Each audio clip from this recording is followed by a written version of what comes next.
बच्चों नमस्कार। लीजिए कक्षा 12वीं के फिजिक्स में आज हम स्थिर विद्युत विभव और धारिता लेसन से निरक्षीय स्थिति में द्विध्रुव के कारण विभव के लिए व्यंजक प्राप्त करेंगे। तो इससे पहले वाले वीडियो में हमने अक्षीय स्थिति के लिए व्यंजक प्राप्त किया था। तो वर्णन वही है जिस तरह से आप चुंबक, विद्युत आदि में अक्षीय निरक्षीय का लेते हो। तो बच्चों यहाँ पर दो द्विध्रुव है, मतलब दो आवेश हैं, विजातीय आवेश। अल्प दूरी पर स्थित दो विजातीय आवेश को हम द्विध्रुव कहते हैं। अब यहाँ पर ये प्लस के आवेश और माइनस के आवेश से मिलकर के बना हुआ है। वर्णन में यहाँ पर लिखेंगे हम आगे। और इनके बीच की दूरी 2a है, यानी मध्य बिंदु O से आपका प्लस आवेश की दूरी a और माइनस के आवेश की दूरी भी a है। हम हमेशा मुख्य अक्ष की लंबाई को 2a से लेते हैं।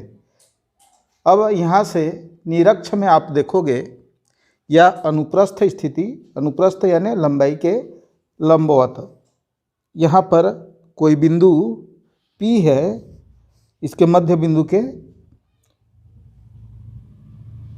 लंबवत ये बिंदु P है, जहाँ पर हमको विद्युत विभव की गणना करना है।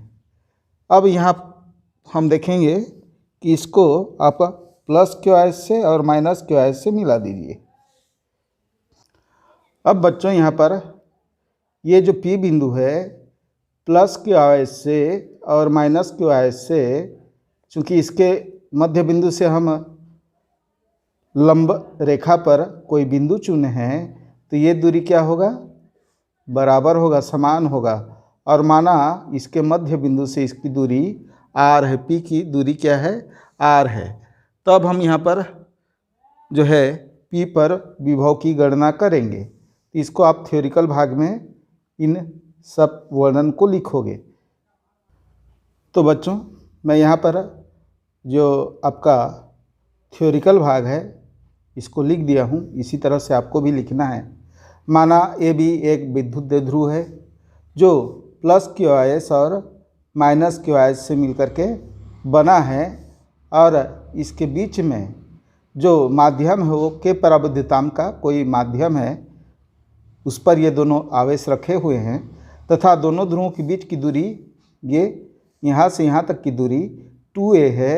और इससे इसके मध्य बिंदु O से, केंद्र O से r दूरी पर, ये r दूरी पर एक बिंदु P है, जहाँ पर हमको ये निरक्षीय स्थिति में है, यानी निरक्षीय स्थिति में उस बिंदु पर हमें यानी P पर हमें विभव की गणना करनी है। ये आपका थ्योरिकल वर्णन हो गया, यानी चित्र आपको बना लेना है। उसके बाद उसके अनुसार से यहाँ पर आपको वर्णन लिखना है। अब बच्चों यहाँ पर हम देखेंगे P पर प्लस के आवेश के कारण क्या विभव होगा। विभव का सूत्र आपको मालूम है, आपको रट लेना चाहिए। अब P पर अब हम लेंगे प्लस Q आवेश के कारण, प्लस Q आवेश यानी धन आवेश के कारण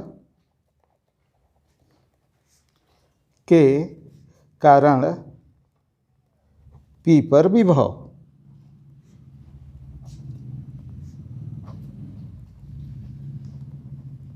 बच्चों यहाँ पर हम ले लेते हैं इसको V1, एक को हम V1 रख देंगे, इसके जो विभव होगा उसको V2 रखेंगे। तो ये होगा V1 इक्वल टू आपका 1/4 पाई एप्सिलॉन नॉट के क्या होता है, Q अपान दूरी।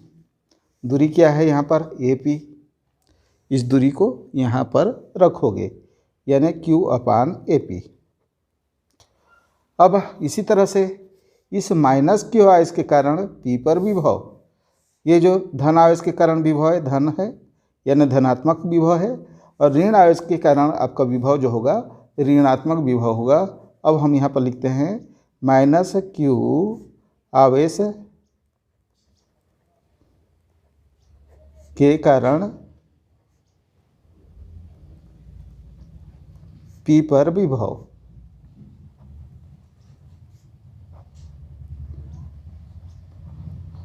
इसको हम नाम दे देंगे V2 इक्वल टू वहीं हो रहेगा सूत्र आपका, माइनस यहाँ पर केवल आपका आ जाएगा 1/4πε0।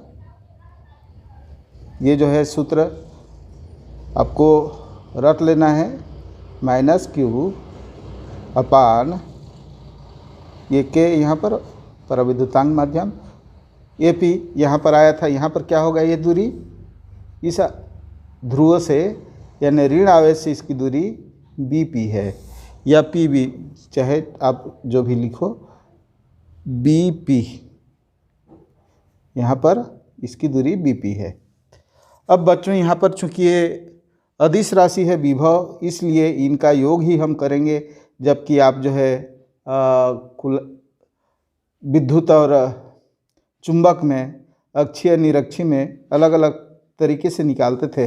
यहाँ पर अक्षीय में भी V1 प्लस V2 और निरक्षीय में भी V1 प्लस V2 करोगे। अतः यहाँ पर विभव लिख दीजिए एक बार, विभव अदिश राशि है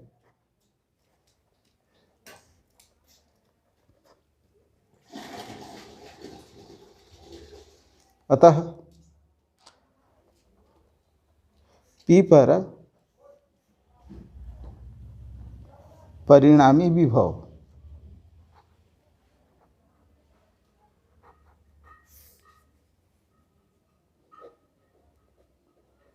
अब परिणामी को हम V लिखेंगे, V इक्वल टू होगा आपका V1 प्लस V2। अब बच्चों यहाँ पर हम देखेंगे V1 के मान को भी यहाँ रखेंगे और V2 के मान को भी यहाँ पर रख देंगे, तो ये फिर कॉमन निकाल देंगे। बस आपको ज़्यादा कुछ नहीं करना है इसमें। 1/4πε0 के Q प्लस है Q AP, अब माइनस नहीं करो, यहाँ पर प्लस है और ये माइनस का आपका Q 1/4πε0 के माइनस Q अपान BP। दूसरे का क्या है, V2 का मान यहाँ पर देखिए माइनस Q अपान BP है, यहाँ पर हम लिख दिए माइनस Q अपान BP।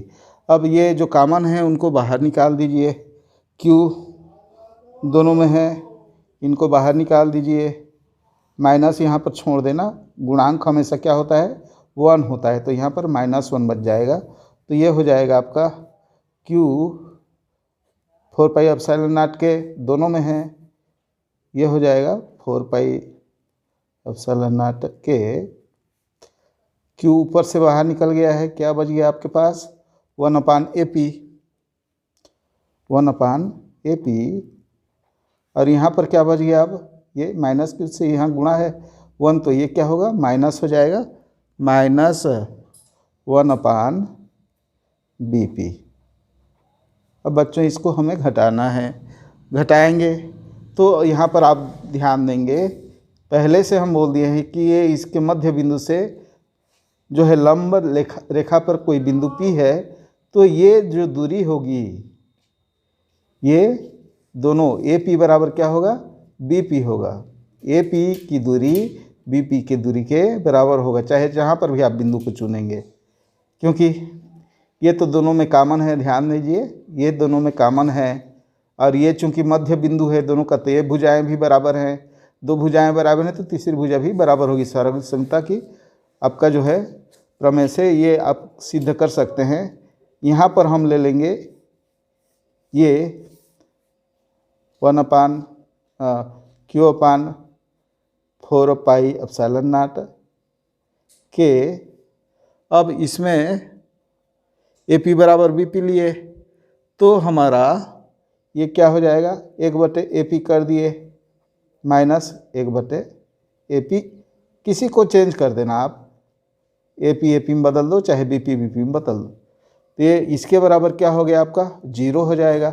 और इसके साथ में गुणांक फिर क्या होगा, ये 0 में गुणांक है तो ये क्या हो जाएगा, ये भी 0 हो जाएगा। यानी तब भी बराबर हमारा ये, इसको मैं लिख देता हूँ एक स्टेज में, Q/4πε0 K × 0 बराबर 0। अतः हम ये देख रहे हैं इस सूत्र की सहायता से कि निरक्षीय स्थिति में किसी बिंदु पर विद्युत विभव क्या होता है, शून्य होता है। इसको आप एक लाइन लिख देंगे कि निरक्षीय स्थिति में किसी भी बिंदु पर विभव क्या होता है, शून्य होता है। विद्युत द्विध्रुव के कारण हमारा निरक्षीय स्थिति में विद्युत विभव शून्य होता है। तो बच्चों आज के लिए इतना ही, धन्यवाद। कृपया चैनल को सब्सक्राइब कर लीजिए और अपने दोस्तों के पास भी शेयर कर दीजिए ताकि चैनल भी आगे बढ़ सके और आप भी हमेशा अच्छा से तैयारी कीजिए। धन्यवाद।